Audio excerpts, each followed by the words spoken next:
What's up, y'all? It's the Mona Leo, and I just jumped off the porch with Dirty Glove Bastards.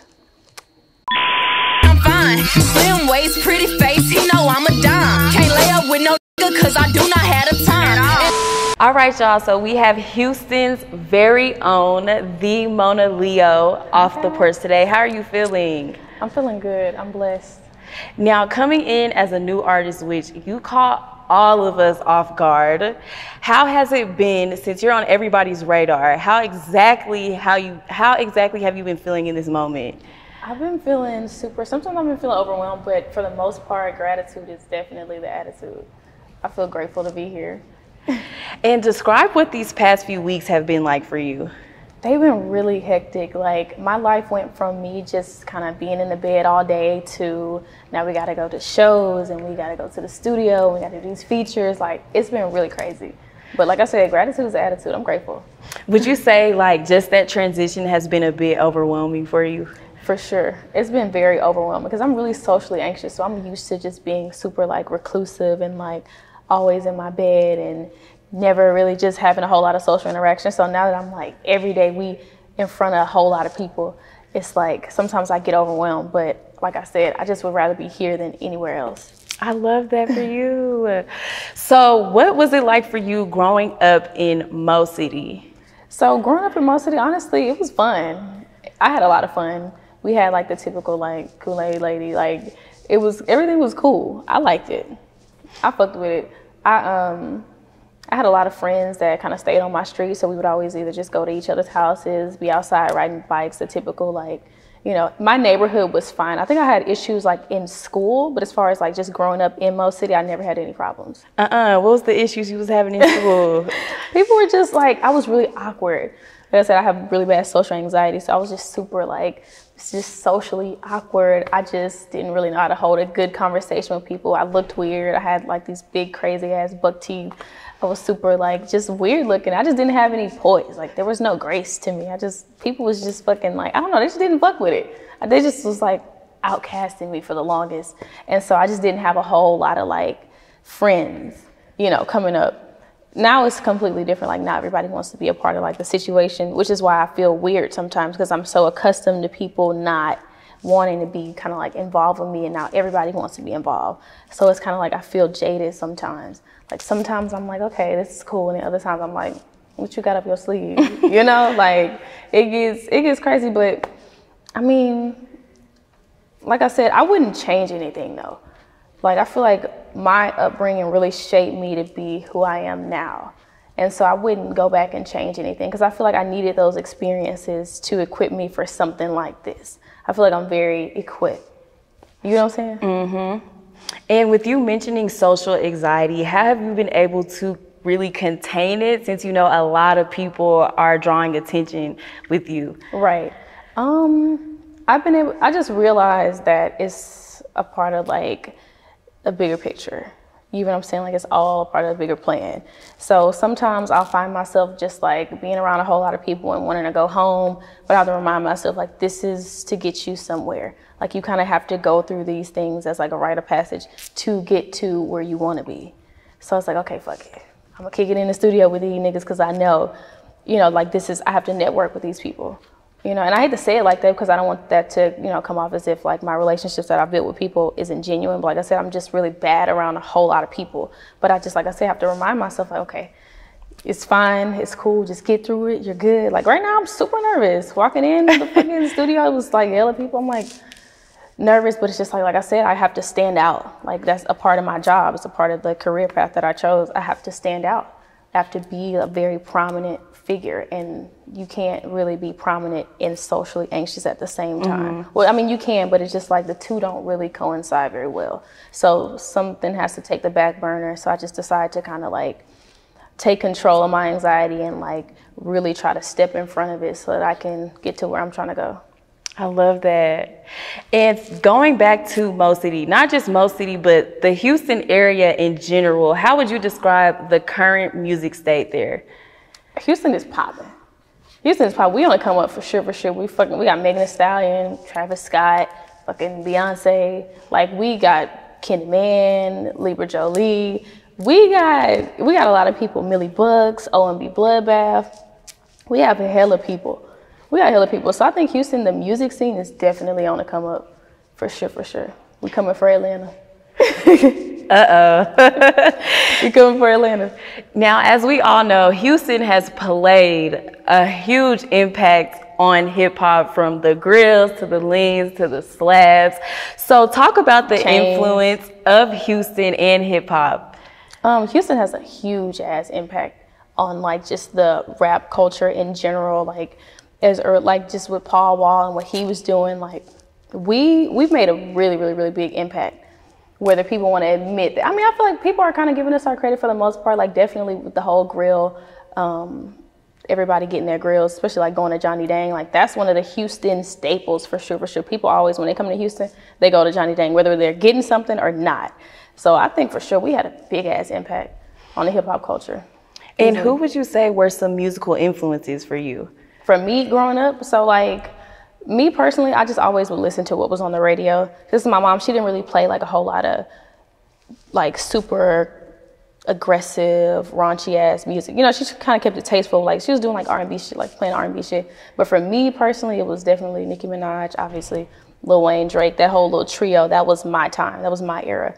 And so I just was super inspired by Nicki in particular. My car is pink. Like I love Nicki Minaj. Like I'm a barb for sure, for sure. Did you order the pink Crocs? Yeah, I definitely got. Well, that's crazy. You know what? I got the pink Crocs before she even like posted the fucking picture. I was just like, see, we be in sync. Like she fucking knows. But yeah, I love Nicki Minaj, Drake, Lil Wayne. That was kind of like who I came up on, and then all the little people in between. But for the most part, those are like the three main staples for me coming up. Now, how exactly did rap come about for you? So crazy. I never wanted to be a rapper. And I feel like that's a lot of people's story now. Like we kind of just stumble upon rap careers. But for me, I grew up in church. And so I had always been singing since I was like 4 or 5. And I was playing the piano and the flute. And so I was leaning towards like the melodic side. So being a rapper just never really occurred to me. But my younger brother, he's the actual rapper. He's a really super dope freestyle artist. Like he's really good. His name is Young Rampage. He was turning either 14 or 15. I can't remember. It was his 14th or his 15th birthday. And I was like, you know, he had gone viral on Twitter before. And so I was like, okay, I'm going to take you to the studio and I'm going to let you record like an actual song. So I booked him some studio time and he wanted me to get on the song with him. So I'm like, all right, cool. Wrote me a verse. And he wanted my older brother to get on the song too, but he didn't finish his verse in time. So I just wrote my verse. I finished it. I got in the booth. I recorded it and I posted it on my Instagram and it went up. And I was like, okay, let me take this seriously. Maybe I got something. So I was like, okay, let me take this seriously. And so I had kind of been like posting Trillers, like not really releasing any music, but just kind of posting like Trillers, snippet videos and stuff like that on my Instagram. And then probably about 7 or 8 months later, we got to Beating Down Your Block. And I posted a snippet. I recorded it in my grandmother's backyard, posted it on Instagram and Twitter, and it went up. Wow, yeah, it went the hell up. It went the hell up. Now, I do know that you're still in school right now, and you go to PV. How did you know that? Girl, I can't tell you all that. Oh my God. But we know that. Right. We know that. Yes. So how are you able to balance school and your music career right now? It's difficult. I think I'm going to go ahead and take a break just so that I can kind of focus a little bit more because it's kind of getting difficult to try to do both of them. So I think I might just take a break for a little bit, but definitely challenging for sure, for sure. But all my classes are online. So I don't ever have to be in person. But even before I started just really pursuing a rap career, all my classes were online anyway. Because like I said, I have really bad social anxiety, so I just didn't want to be around a whole lot of people. Like I didn't want to be on campus with fucking like everybody. So I was just like, let me just sign up for these online classes. And it just so happened to work. Because like around the same time as when my music started popping off. So it was just like I didn't have to transition from like change all my classes over. Like they were already all online.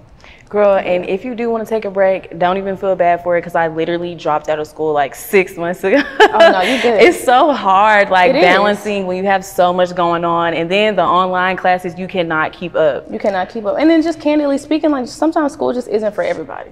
You know, and I feel like just as us as millennials, we were pressured into going to school because like our predecessors, like the generation above us and then the generation above them, they were taught that if you don't go to school, you won't really amount to much in life. But I feel like that whole stigma is being like erased now. Like we really are making shit shake without having college degrees at all at a very young age. So Anybody out there, if you're listening and you fucking like debating, should I go to school, should I not? I'm not gonna tell you not to go to school, but if you don't feel like it's for you, then fuck it. And what was your major? Computer engineering. So I went to school for criminal justice, and then I went to school for mortuary science, and I changed my major back to criminal justice, and now we're at computer engineering, and then my minor is business entrepreneurship. And now your ass is taking off with music. Taking off with music. I'm a fucking jack of all trades. Like, who would have thought? Period.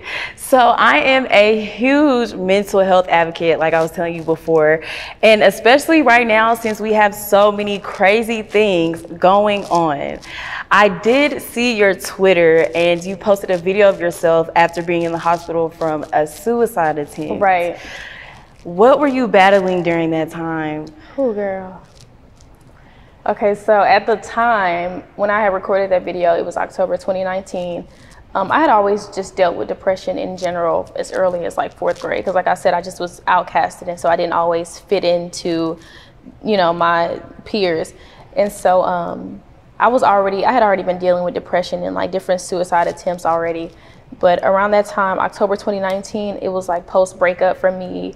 I had just gotten out of a relationship with this really, really, really abusive guy. He was super crazy. And I just had completely lost myself. Like, I just didn't know who I was, who I wanted to be. I didn't value myself. I didn't have any confidence, any self-esteem. Like, everything was just depleted. And so I remember just being in my bathroom, and I sat my phone up, and I just was telling myself, like, this shit, something gotta shake.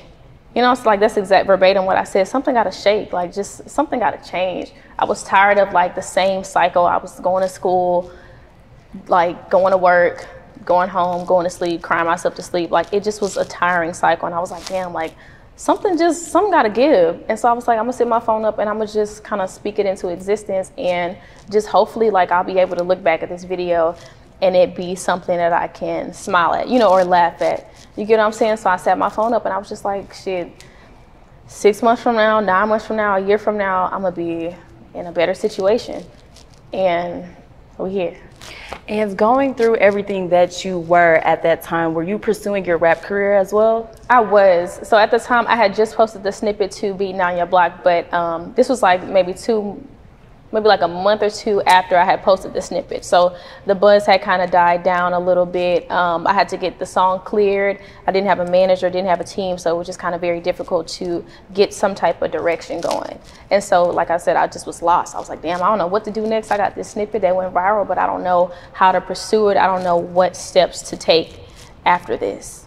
And so, like I said, just trying to in the process of figuring that out, obviously buzz dies. And that's inevitable. It happens. Like, it's social media. Moments come and they go. And so I was just like, damn, what am I gonna do? Like, I didn't know like what my next step was going to be. And so that's really, I was rapping obviously, but like I said, I just didn't know where I wanted to go. And just going back, like, how were you able to pull yourself out of such a dark time like that? It was, I'm not gonna say it was easy, but what I will say is that it's possible.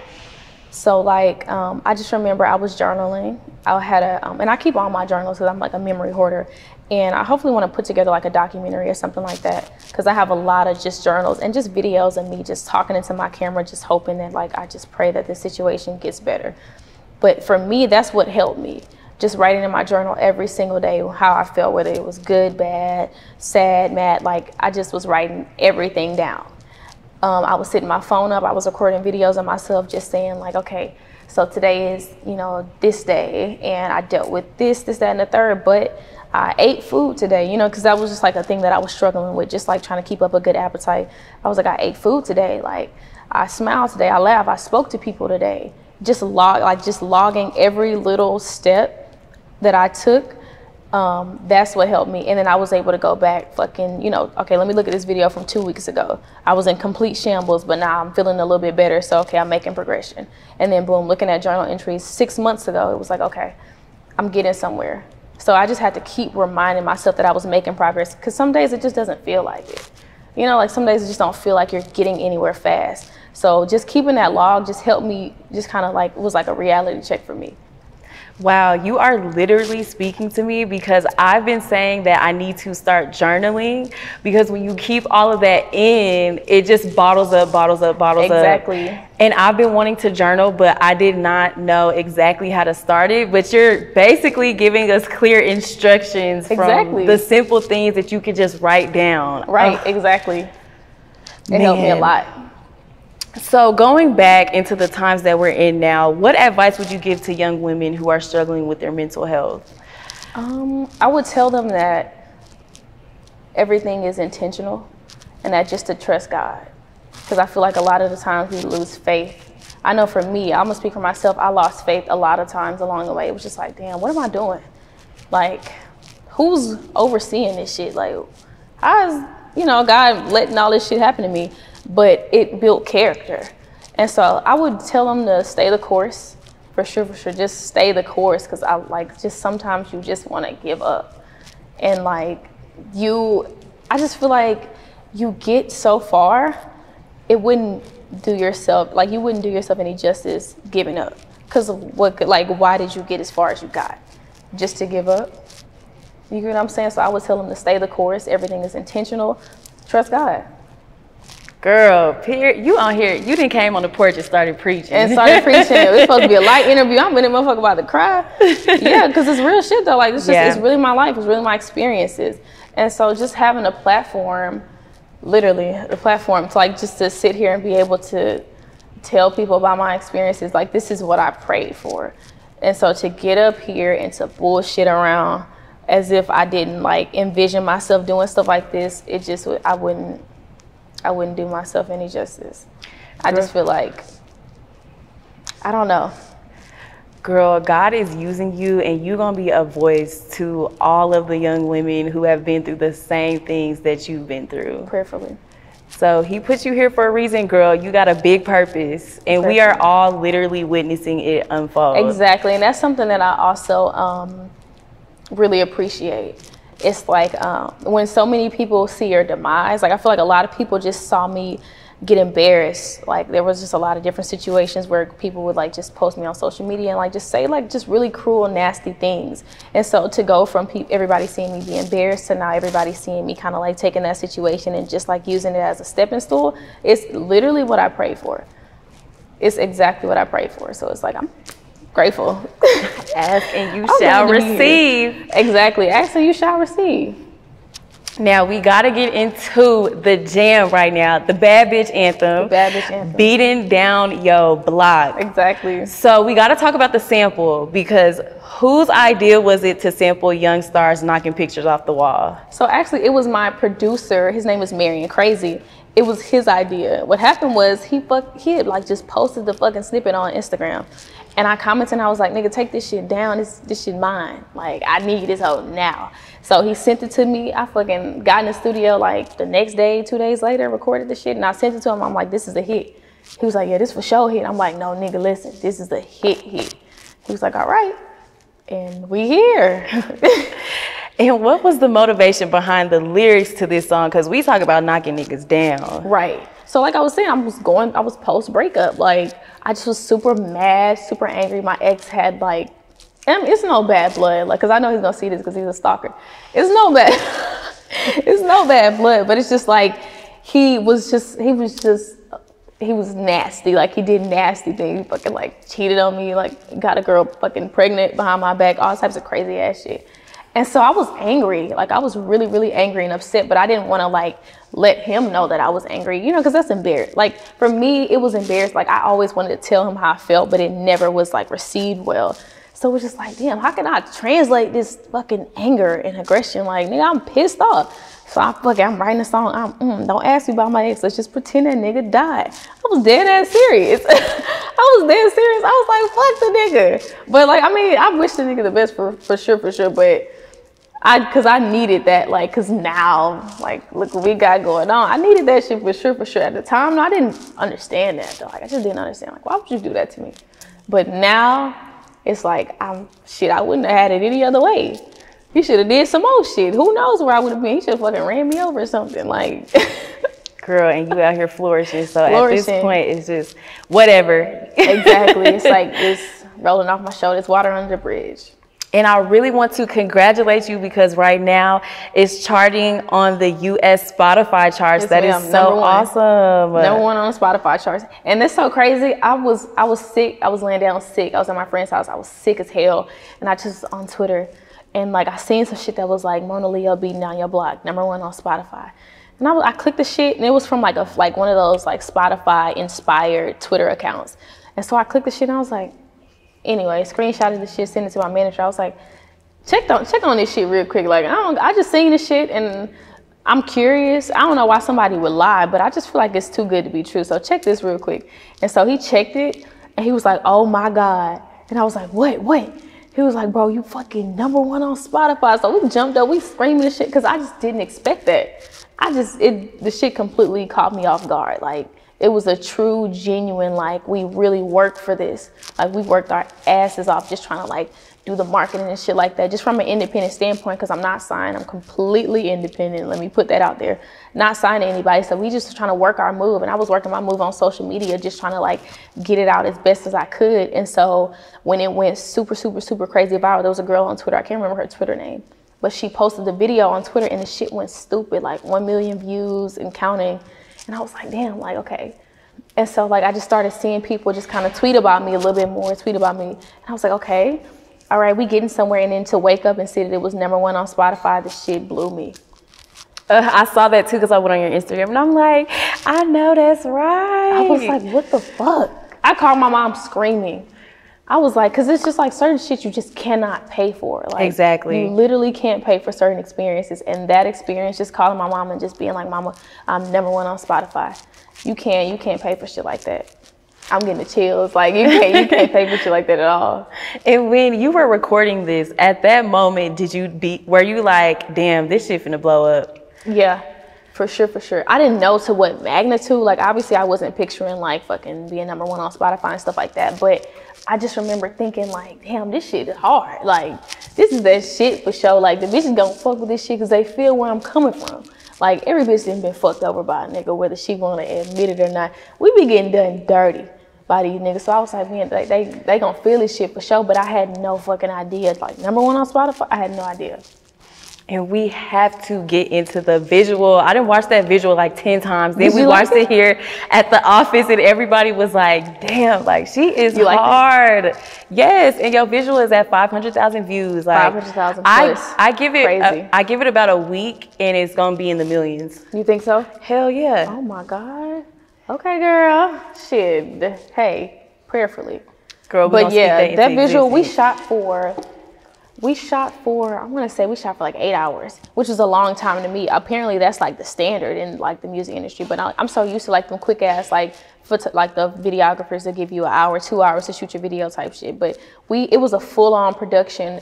Freddie Dang shot the video. He came with like a fucking van. He had like the equipment and shit. He had the lighting. I was like, oh my God, like I didn't know.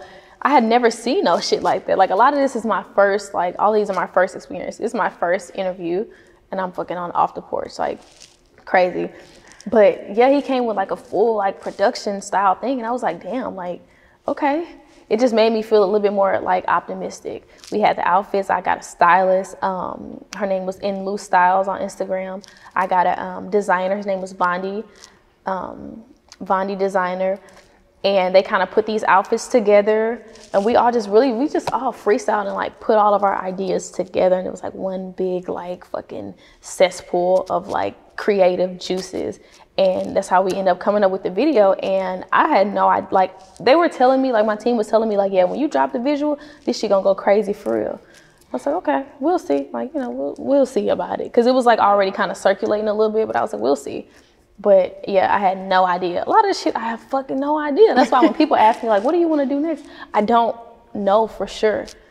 You know what I'm saying? I hate to say it like that, but it's just a lot of this shit we just kind of playing by ear. A lot of this I couldn't have predicted. I never imagined myself like being in this situation. So it's just, this shit crazy. You gonna hear me say it like 1,000 times. Count how many times I say crazy. Like it's crazy. And were you able to be pretty hands-on with the creative direction of the visual? Hell yeah, I literally came up with the whole shit, yeah. I'm really particular about what it is that I do. And I think that's why I'm able to excel in whatever career path that I choose, because I'm very particular and I'm very diligent. Like, I do really diligent work. I don't half step on shit, because it's just like, it's my name, it's my face. And so I'm so glad that I didn't cut any corners. Like, we didn't cut any corners, we didn't cut any expenses. Really, like, we really just was like, fuck it, we gonna put our all into this shit and just pray that it works out, and it did. But I think that's with any situation. You know, you put your all into anything, I feel like it'll work out. And I saw that y'all used YB&J Almighty as the boy toy in the video. How did that come about? That's my dog. He literally just had pulled up to the shoot type shit. I didn't even know he was gonna be there. It was just like a improv style thing. Like, he was like, all right, fuck it, we're gonna throw the nigga in the mix. Like, he didn't even know what the fuck was going on. Like, that's my dog though. That's my nigga for sure. Now, do you plan on doing a remix of this song? I do plan on doing a remix. We got a couple like contenders. I'm not sure exactly yet who we gonna put on it, but we got a couple different ideas. We kind of bouncing ideas around while the single is doing what it does. We already planning like, all right, we're gonna do a remix, like who we gonna have on it. So we had a lot of big name people reach out wanting to be on the song. So we got some good options. You gonna do it Texas style? I don't know. I think so though. I think for sure we should do it Texas style. Got to. Texas style. We got some, like I said, we got some big name people in Texas. So that'll be easy. Now that Beating Down Your Block is going crazy, what else can we expect from you this year?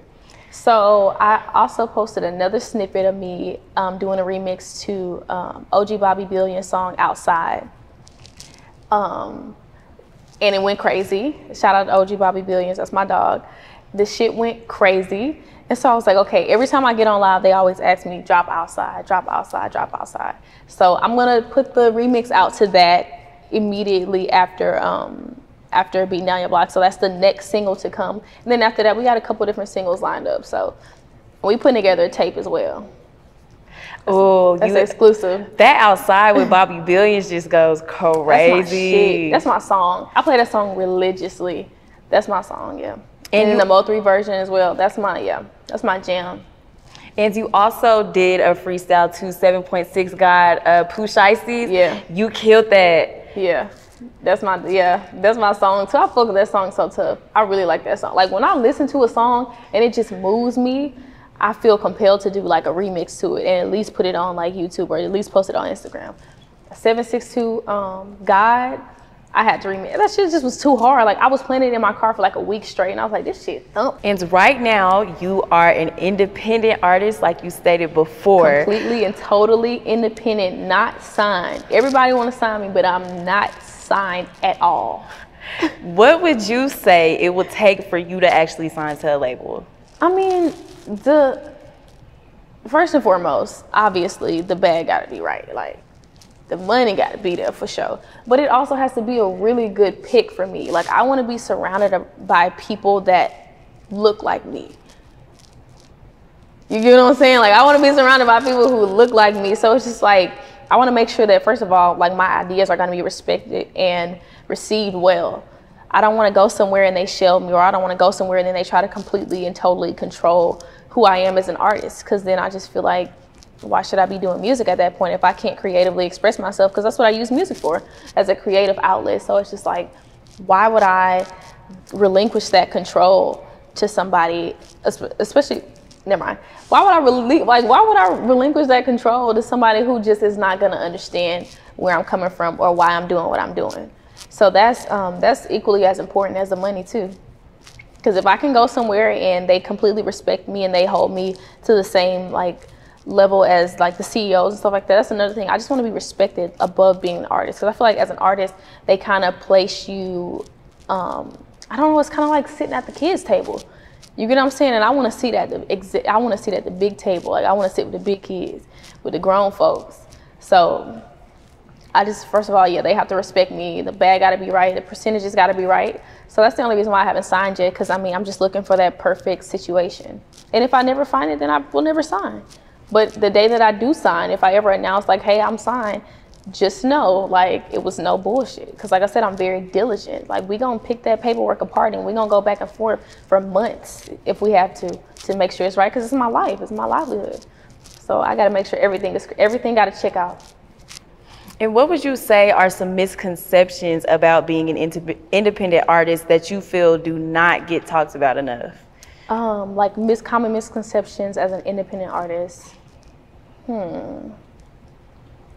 Maybe that independent artists aren't able to make the strides that a signed artist would make, because that's not true. Clearly, I'm #1 on Spotify. That's not some shit that we was paying for. Like, that's genuine shit. That's just genuine hard work and diligence. And now, understandably and arguably, if you are signed to a major label, they can pull strings that maybe you wouldn't be able to pull as an independent artist. But I have a great team. I have a really solid team. And so we make shit happen. Like, we be at niggas' front door like, what's up? We need this. Like, we don't fuck around. So I think definitely for sure, because when people think about independent artists, they think, okay, well, shit, they ain't going nowhere. Like, if you don't sign, you're not going to be able to get anywhere fast, which is completely not true. I mean, case in point, my entire situation, we've done this independently, no label. So, yeah, that's what I would say, like the common misconception for sure. And just touching on the topic of Texas, I've seen a surge in female rappers coming out of Texas. We hot as fuck. We got Enchanting, Tayma. We got a lot of people. Like I said, Millie Bucks, Kenny Man, OMB Bloodbath. We hot. And what would you say really separates female rappers in Texas from the others? I mean, we just got that Texas swag to us. You get what I'm saying? We got that in your face, like, we don't fuck around. People know, like, we about our business. So we just come with a certain energy that you cannot beat. Like, you cannot match, you can't duplicate it. And I feel like, you know, they can try, but it's just like, it's nothing like being from Texas. We got that southern slang, that southern accent. Like, we hot as shit. Who else we got? We got Big Jade. Who am I missing? We got Erica Banks. We got Erica Banks. She's hot as shit. She's hot as fish grease. Who else we got? Megan Thee Stallion, obviously. We got a lot of people. I'm loving it. Asian Doll for sure. Asian Doll, yep. We got Lyric. We got a lot of people. And also going back into the industry, when it comes to being in this male-dominated industry, how do you block out the tough critics? I mean, I'm not gonna sit up here and lie and say like the shit don't fuck with me. Am I losing sleep? Maybe.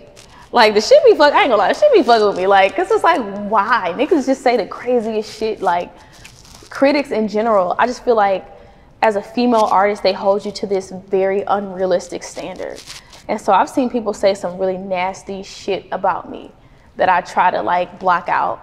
But sometimes I can't help myself. Like, I be in the comments, like, just reading, like, just trying to see, like, what niggas saying about me? Like, where niggas coming from? And they don't be talking my shit majority of the time, but I think, like I said, just reminding myself, like, something is working, obviously. Like, we getting somewhere with the shit that I'm doing. So I be having and then, like I said, I have a good-ass team. So, like, they constantly are reminding me, like, Leo, that's so ridiculous. Like, I'll read them a comment. I'll be like, yo, this nigga just said blase, blase, whoop-de-woo. And they be like, Leo, that's so ridiculous. Like, you know that's not true. I be like, okay, you right, that shit ain't true. But sometimes it be fucking with me. It be getting in my head. Girl, don't let it. Like, people are always gonna talk. They always gonna have something to say. But you are out here flourishing, doing your thing. Flourishing. And that's all that matters. Exactly. And before we wrap up, what would you say are some goals for you this year as an artist?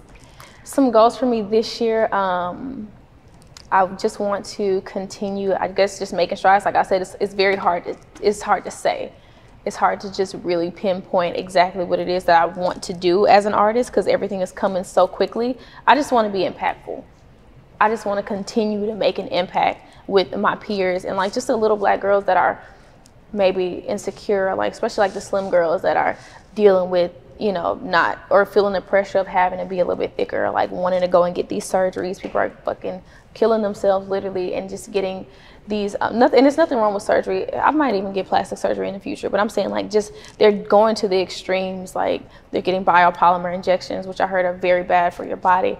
They're just going to these certain lengths just to try to fit into society's standards, and I don't blame them because like I said, it's pressure. Like I feel the pressure a lot of the times, but just reminding them like I just want to be impactful. I just want to be like I want to be like that staple for little black girls. Like, okay, if she can do it and she deals with depression and anxiety and she deals with body dysmorphia, then hell, I can do it. So I just want to continue to be as impactful as possible. I want to continue to be able to like get on platforms like this and really talk about shit that means something to me.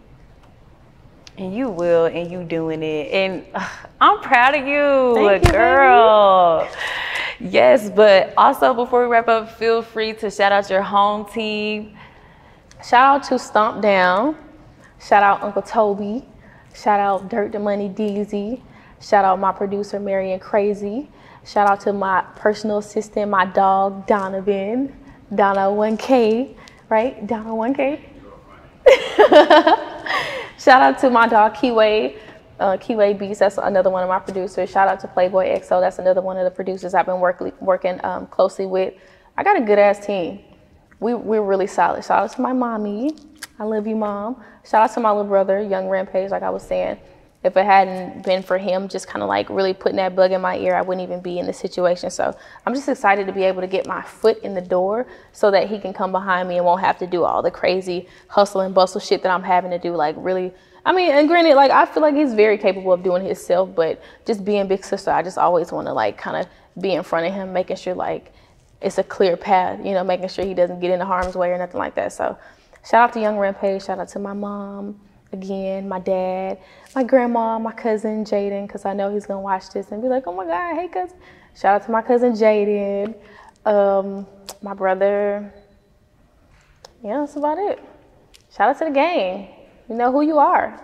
Everybody that's helped me get to this point, shout out. I love Twitter now. Like Twitter is like my best friend. Like I have so many best friends on Twitter. Shout out to Twitter and Instagram because definitely that's where majority of like my supporters are. So shout out to everybody that just has helped me get to this point. Like everybody included, like from the janitor to the CEO, everybody played a part in like getting me to where I am now. So shout out to everybody that helped out. I'm fine, slim waist, pretty face, he know I'm a dime. Can't lay up with no nigga cause I do not have the time. And I can't claim a nigga cause none of these